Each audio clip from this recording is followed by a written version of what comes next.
Piranha Plant versus is target. Yeah, Sephiroth. Sephiroth seems to be his character. Fist bump. I'd like to see it. All right, game 1. Sephiroth versus Plant. I'm just off the back going to assume this is negative for Plant, but I could be entirely wrong. I know absolutely nothing about Plant, so somebody would have to really fill me out on the details here.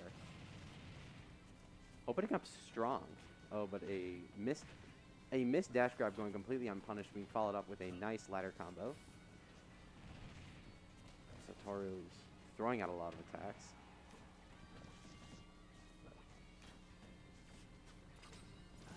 Looks like that the visual on the stream is a little behind the audio. I'm hearing the attacks happen before I see them.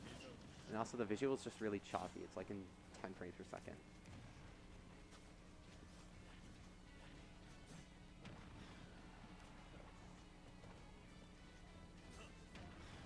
I would hate to have to go up against either of these two in bracket. Which is, you know, good thing that they're placed above me right now. This is winners round 2. So whoever wins this will go to round 3, and I won't be placing against them, unless somehow I got seeded, but that obviously didn't happen. All right, SpaceMario taking the first stock with a really well-timed Piranha Plant down special. You have to really time that move well in order to get the angles that you want. He got the angle that was just at the end of the platform. Is Zeta? That's not Zetafire, that's Giga. I don't know. I don't play Final Fantasy. That wasn't going to take the stock. Missed counter being punished with 53% on the board. All right, Satoru taking SpaceMario's first stock with a back air. That's nice. Sephiroth's back air and forward air are just like core to his gameplay. The whole thing with Sephiroth is that you don't want to be on the same y-axis as him. If you are going to get a sword to the face. And nobody wants to be on the business end of his dark balls or whatever they're called, but you really don't want to be on the business end of his sword either, because that's how you die at 60. Like that.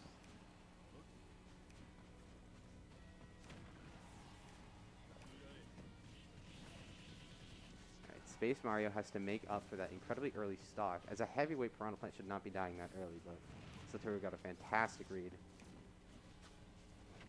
Satoru also seems to really like using side special as a way of mixing up his opponents. Not just the fact that Sephiroth can like change his direction when using it, but just it jab blocks, it's really quick, it's deceptive, he can decide how long to charge it for. It's really between, oh my goodness, wow. Satoru taking game 1 with the Aerith killer.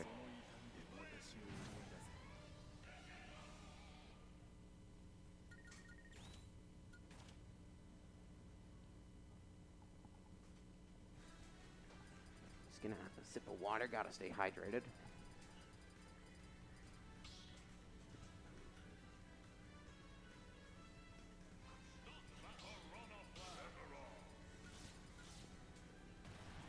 I can understand why Satoru wanted to go for that Aerith killer for the last stock, just end it as soon as possible, knowing what Piranha Plant's capable of. Oh, we've got Gerudo Valley. Love to hear it. SpaceMario has a lot to make up here. Not just the game deficit, but the fact that Satoru had the complete download on him. Both SpaceMario's second stock and his last stock were hard reads on Satoru's end.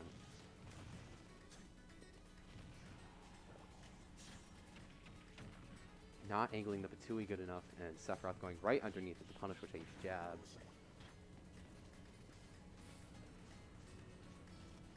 SpaceMario doing a good job of just staying outside of Sephiroth's bubble and harassing him with projectiles. The tiny end of Sephiroth's counter leading into a forward air off stage to take SpaceMario's first stock. This is already not looking good. You can't hold shields when the dark balls are surrounding you, because that's how you get grabbed. If Sephiroth hits you with his side special, you really just have to space yourself and or take the L. But holding shield and just standing there is either how you get your shield broken or how you get grabbed. Doesn't matter though, SpaceMario taking the percent lead. And once again, Satoru coming out at advantage. This time SpaceMario was smart enough not to get hit by Sep's down air. But he's still getting edge guarded so hard.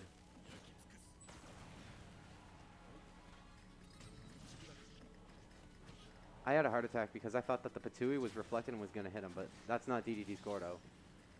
And Satoru taking his second stock with a comfortable amount of percent on him. Keep in mind that Sephiroth is as light as Kirby. So Kirby with 75, 86 on him right now. He's going to die to a lot of things and stuff. So is Sephiroth. But now with that extra wing out, Sephiroth has a number of tools up his sleeve that he can use to live longer. The extra jump plus the super armor. It's really just a matter of what Satoru is comfortable enough doing. Or comfortable enough landing with. This is really just a matter of Satoru trying to get as much damage in before he loses stock.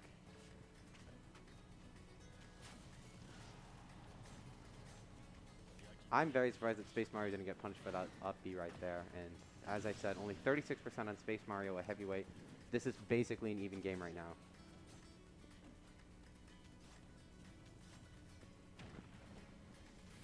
Approaching in with a dash attack, but getting countered.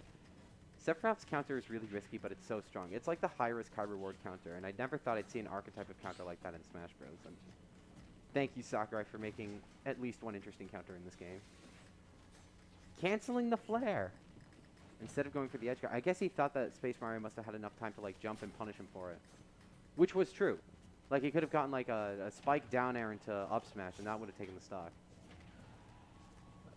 You cannot edge guard Sephiroth. I've had to learn that the hard way during friendly so many times. But it's like, even as DDD, a character that basically revolves around winning off stage, it's like Sephiroth is just not a character you go off stage against. Like you cannot commit against him off stage. You will get octolashed. You will get forward aired. You'll get just completely skewered. And SpaceMario knows this. So instead of going off stage and using some jank with up B, he's just going for Patuis. Patuis in the hopes that it rolls off ledge and hits him before he reaches. And Satoru taking game 2 with the Aerith Killer a second time. He's back for more. An incredibly good set. Awesome, thanks.